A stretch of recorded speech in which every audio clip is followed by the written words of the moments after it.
चतुराबाई नागिन आणि मदतीचे कोंबडे.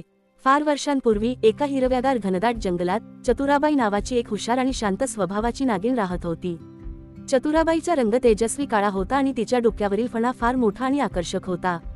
ती शक्यतो स्वतःच्या बिळातच राहायची आणि कोणाला त्रास देत नसे. त्याच जंगलाच्या किंचित दूर असलेल्या शेतात बळी नावाचा एक भला मोठा आणि गर्विष्ठ कोंबडा राहायचा. बळीला स्वतःच्या ताकदीचा फार अभिमान होता आणि तो जंगलातील लहान प्राण्यांना, विशेषतः सापांना नेहमी तुच्छ लेखायचा. मी सापाला एका क्षणात हरवू शकतो, असे तो नेहमी डौल दाखवत म्हणायचा. एक दिवस चतुराबाई आपल्या बिळाजवळच्या खडकावर ऊन खात होती. तेवढ्यात बळी कोंबडा आपले खाद्य शोधत तिकडे आला.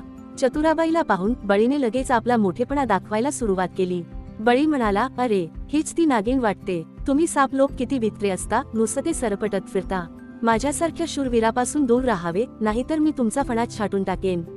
चतुराबाई शांतपणे म्हणाली. चतुराबाई म्हणाली, बळीराजा, मी कोणाशी वैर करत नाही. प्रत्येकाचे जगण्याचे मार्ग वेगळे असतात.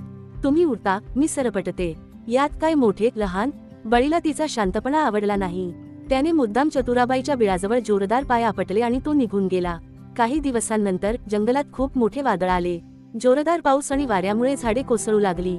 वादळ शांत झाल्यावर बळी कोंबड्याला जाणवले की त्याच्या घराचे, खुराड्याचे छत कोसळले आहे आणि त्या ढिगाऱ्याखाली त्याचा पिल्लू नावाचा लहान आणि लाडका कोंबडीचा पिल्लू अडकला आहे.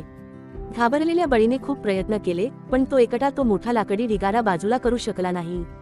त्याला मदत करणारे कोणीच जवळपास नव्हते. अखेरीस त्याला चतुराबाई नागिनीची आठवण झाली. त्याला लाज वाटली, पण पिल्लूच्या जीवाची चिंता मोठी होती. धावत धावत तो चतुराबाईच्या बिळाजवळ गेला. बळी म्हणाला, चतुराबाई, मला वाचव. माझं पिल्लू ढिगाऱ्याखाली अडकलं आहे. मी मूर्खपणे तुझ्याशी वाईट वागलो, पण आता तूच मला मदत करू शकतेस. मी तुझी माफी मागतो. चतुराबाईने बळीकडे पाहिले आणि लगेच परिस्थिती तिच्या लक्षात आली. सूट घेण्याऐवजी तिने मदतीचा हात पुढे केला. चतुराबाई म्हणाली, बळीराजा, संकटकाळात अहंकार विसरायचा असतो. मी नक्कीच मदत करते. चतुराबाई पटकन बळीच्या घराकडे गेली. तिने पाहिले की पिलू एका लहानशा फटीत अडकला आहे, जिथे कोंबड्याचे मोठे शरीर जाऊ शकत नाही. चतुराबाईने आपले बारीक शरीर त्या फटीतून अलगद आत सरकवले. तिने पिल्लूला हळूवारपणे आपल्या शरीराभोवती गुंडाळले आणि मोठ्या कौशल्याने त्या फटीतून पिल्लूला बाहेर काढले आणि बळीसमोर ठेवले. पिल्लू सुरक्षित पाहून बळीच्या डोळ्यात पाणी आले. बळी म्हणाला, चतुराबाई, तू माझा जीव वाचवलास. मी तुला तुच्छ मानलं होतं, पण तू माझ्या मदतीला धावलीस. खऱ्या अर्थाने तूच शूर आणि महान आहेस. आजपासून आपण मित्र. चतुराबाईने गोड स्मित केले. चतुराबाई म्हणाली, बळीराजा, प्रत्येकामध्ये काहीतरी खास असते. कोणालाही त्यांच्या दिसण्यावरून किंवा जीवनशैलीवरून कमी लेखू नये. त्या दिवसापासून बळी कोंबड्याने आपला गर्व सोडला आणि तो चतुराबाई नागिनीचा आदर करणारा आणि तिचा चांगला मित्र बनला.